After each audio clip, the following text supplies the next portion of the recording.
તો નમસ્કાર દર્શક મિત્રો, દેશ દુનિયા અને ગુજરાતના તાજા મહત્વના અને માહિતીલક્ષી સમાચારમાં આપનું સ્વાગત છે। દર્શક મિત્રો, દેશ અને વિદેશમાં ઘટતી અવનવી ઘટનાઓની માહિતી તેમજ રાજનીતિને લગતા અને ખાસ કરીને ખેડૂત મિત્રોને લગતા સમાચારની અપડેટ સૌથી પહેલા મેળવવા માટે અમારી ટ્રેન્ડિંગ ગુજરાત યુટ્યુબ ચેનલને અત્યારે સબસ્ક્રાઇબ કરી લેજો અને બાજુમાં આપેલા ઘંટડીના નિશાનને પણ પ્રેસ કરી દેજો, જેથી અમારા અવનવા વિડીયોની અપડેટ સૌથી પહેલાં તમારા સુધી પહોંચી જાય। દર્શક મિત્રો, સૌપ્રથમ ગુજરાતના રાજકારણને લગતા સમાચાર ઉપર એક નજર કરીએ તો આમ આદમી પાર્ટીના ડેડિયાપાડાથી આદિવાસી ધારાસભ્ય એવા ચૈતર વસાવા ફરી એકવાર ચર્ચામાં આવ્યા છે। જી હા દર્શક મિત્રો, છોટાઉદેપુરમાં આમ આદમી પાર્ટીના ધારાસભ્ય ચૈતર વસાવાએ પૂર્વ વનપ્રધાન ઉપર ગંભીર આક્ષેપો લગાવતા ચેતવણી આપી। નામ લીધા વિના ચૈતર વસાવાએ જણાવ્યું કે કરોડોના બંગલા બનાવાયા છતાં બાળકોની આંગણવાડી હજુ સુધી કેમ નથી બની। ચૈતર વસાવાએ આદિવાસી યુવાનોને ગેરમાર્ગે દોરવાનું કામ કરવામાં આવી રહ્યું હોવાનું જણાવ્યું અને ખોટા પ્રમાણપત્રો ખોટા લોકોને આપવામાં આવ્યા હોવાનો પણ ઉલ્લેખ કર્યો।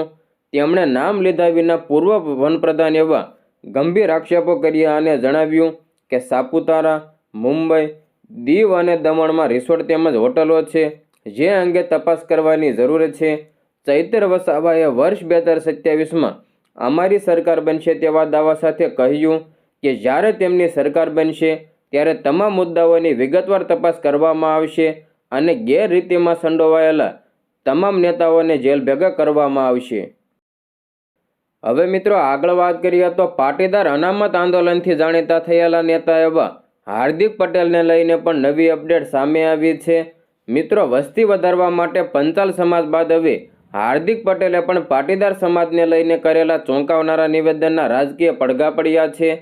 પાટીદાર અનામત આંદોલનથી ગુજરાતમાં યુવા નેતા તરીકે ઉભરી આવેલા અને કોંગ્રેસમાં રાષ્ટ્રીય સ્તરે કામગીરી બજાવ્યા બાદ આખરે ભાજપમાં જોડાઈને વિરમગામના ધારાસભ્ય બનેલા હાર્દિક પટેલે સમાજને સાંકળીને રાજકીય નિવેદન કર્યું છે। હાર્દિક પટેલે કરેલા નિવેદનને રાજકીય વિશ્લેષકો આવનારા સમયમાં પાટીદાર કાર્ડ રમીને રાજકીય પક્ષો પાસેથી મનમાની કરાવી શકાય તેવી દૂરંદેશીતા અપનાવી હોવાનું માની રહ્યા છે। ભાજપના રાજકીય કોરાણે મુકાયેલા હાર્દિક પટેલની ફરી એકવાર પાટીદાર કાર્ડ રમવાની મનસા છતી થઈ હોય તેવું નિવેદન કર્યું છે। મહેસાણા જિલ્લાના કડી ખાતે પાટીદાર સમાજના યોજાયેલા જાહેર કાર્યક્રમમાં વિરમગામના ધારાસભ્ય અને પાટીદાર નેતાએ કહ્યું કે સમય આવ્યે ખબર પડશે કે મતદાર કાર્ડ ગામમાં રાખવાનું હોય। હું કેમ કહું છું? હાર્દિક પટેલે ચુવાળ કડવા પાટીદાર પ્રગતિ મંડળના કાર્યક્રમમાં નિવેદન કર્યું હતું કે ગામડાઓમાં આપણી સંખ્યા ઓછી થતી જાય છે। ગામડાઓમાં અસ્તિત્વ ટકાવવા માટે હાર્દિક પટેલે પાટીદાર સમાજને અપીલ કરી હતી, ભલે અમેરિકા કે અમદાવાદ રહો પણ ચૂંટણી કાર્ડ ગામનું જ રાખજો તેમ જણાવ્યું। મિત્રો, 18 વર્ષના દીકરા દીકરીના વોટિંગ કાર્ડ વતનમાં જ કઢાવવા માટે ટકોર પણ કરી હતી। ખરો સમય આવશે ત્યારે ખબર પડશે કે હાર્દિકે આ વાત કેમ કરી હતી। તેવા કરેલા માર્મિક નિવેદનના અનેક અર્થ કાઢવામાં આવી રહ્યા છે।